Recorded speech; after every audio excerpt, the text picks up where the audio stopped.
Activity చేయడానికి ఖాళీ దొరకదు. అండ్ ఆ ఫుడ్ చాలా టైం మన స్టమక్ లో పడుండి కుళ్ళిపోతుంది. అందుకే ఎప్పుడు కడుపు నిండా తినకూడదు. అవును ఫ్రెండ్స్, మీరు విన్నది నిజమే. కడుపు నిండా తినకుండా స్టమక్ లో ఎప్పుడు ఫుడ్ మూవ్ అయ్యేలా కొంచెం ఖాళీ అనేది ఉంచుకోవాలి. మనం తిన్న ఆహారం స్టమక్ లో 4-5 గంటలు ఉన్న తర్వాత అక్కడ నుంచి స్మాల్ ఇంటెస్టైన్ లోకి వెళ్తుంది.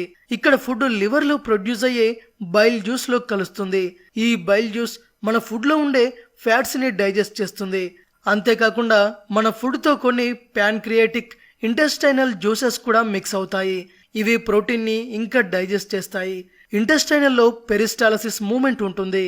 దీని సహాయంతో ఫుడ్ ముందుకు కదులుతుంది. అందుకే ఫిజికల్ యాక్టివిటీ అనేది చాలా ముఖ్యం. ఎప్పుడైతే మనం ఫిజికల్ యాక్టివిటీస్ చేస్తామో అప్పుడు ఇంటెస్టైనల్ లో పెరిస్టాలసిస్ మూమెంట్ ఇంకా ఈజీగా అవుతుంది. ఈ దారిలోనే మన స్మాల్ ఇంటెస్టైనల్ వాల్స్ న్యూట్రియంట్స్ ని అబ్జర్వ్ చేసుకుని మన బ్లడ్ సెల్స్ వరకు తీసుకుని వెళ్తుంది. ఏ ఫుడ్ అయితే సరిగ్గా డైజెస్ట్ అవ్వదో అది మిగతా వేస్ట్ మెటీరియల్ తో పాటు మన లార్జ్ ఇంటెస్టైనల్ లోకి వెళ్తుంది. ఇక అక్కడి నుంచి బయటకు వచ్చేస్తుంది. ఇప్పుడు మీరు డైజెషన్ ప్రాసెస్ ని బాగా అర్థం చేసుకున్నారు కదా. సో మీ ఈటింగ్ హ్యాబిట్స్ ని ఎలా ఇంప్రూవ్ చేసుకోవాలో చూద్దాం. ఫ్రెండ్స్, ఈ వీడియోలో ఇదే ఇంపార్టెంట్ పార్ట్. సో కేర్ఫుల్ గా వినండి. మీరిచ్చే ఒక్కో లైక్ నాకు మరిన్ని వీడియోస్ చేయడానికి మోటివేషనల్ గా ఉంటుంది. ఇక విషయంలోకి వెళ్తే నంబర్ 1, ఈట్ మోర్ స్లోలీ. స్లోగా తినాలి. కానీ ఎందుకంటే మీ స్టమక్ ఫుల్ అయ్యిందని బ్రెయిన్ కి సిగ్నల్ పంపించడానికి 20 మినిట్స్ టైం పడుతుంది. ఈ లోపు ఎక్కువగా తినే అవకాశం ఉంది. సో అందుకే స్లోగా తినాలి. And chew your food well. మనం స్టార్టింగ్ లో చూసాం ఫుడ్ యొక్క డైజెషన్ మౌత్ నుంచే స్టార్ట్ అవుతుందని. ఒకవేళ ఫుడ్ ని బాగా నమలకుండా తినేస్తే మన ఫుడ్ లో స్టమక్ బాగా డైజెస్ట్ అవ్వదు.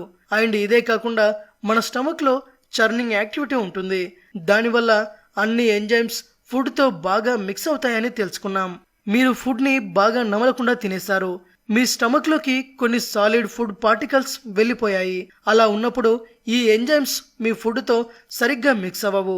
ఆ సాలిడ్ ఫుడ్ బాగా డైజెస్ట్ అవ్వదు. అండ్ దాంతో పాటు స్మాల్ ఇంటెస్టైన్ లో కూడా బాగా అబ్జర్వ్ అవ్వదు. సో దానివల్ల ఫుడ్ నుంచి ఏవైతే పోషకాలు రావాలో అవి మన బాడీకి రాకుండానే పోతాయి. సో ఆ ఫుడ్ ను తిన్నా తినకపోయినా ఏం డిఫరెన్స్ లేదు అన్నట్టు. అందుకే ఆహారాన్ని బాగా నమిలిన తర్వాతే తినండి. ఒకినవాలో అందరూ దాదాపు గంట పాటు కూర్చుని తింటారు. ఆయుర్వేదం ప్రకారం మన ఫుడ్ ని తక్కువలో తక్కువ 32 టైమ్స్ అయినా నమిలి తినాలని చెప్తున్నారు.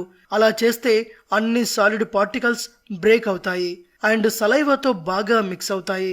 క్లియర్ గా చెప్పాలంటే మనం ఫుడ్ ని తినడం కాదు, తాగాలి. మనం ఫుడ్ ని ఎంత నమలాలంటే అది మన నోట్లోనే ఒక లిక్విడ్ లా అవ్వాలి.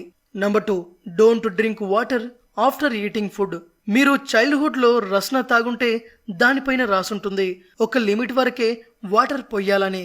ఒకవేళ దానికి మించి ఎక్కువ వాటర్ పోస్తే దాని టేస్ట్ అనేది తగ్గిపోతుంది కదా. అలా వాటర్ అనేది అన్నింటినీ డైల్యూట్ చేస్తుంది. దాని ఎఫెక్ట్స్ ని తగ్గించేస్తుంది. పాలలో వాటర్ కలిస్తే పల్చగా అవుతాయి. అలాగే యాసిడ్ లో వాటర్ కలిస్తే దాని పవర్ తగ్గిపోతుంది. మన స్టమక్ లో చాలా ఎంజైమ్స్ రిలీజ్ అవుతాయి. ఇక ఫుడ్ తిన్న వెంటనే వాటర్ తాగితే ఈ ఎంజైమ్స్ అన్ని డైల్యూట్ అయిపోతాయి.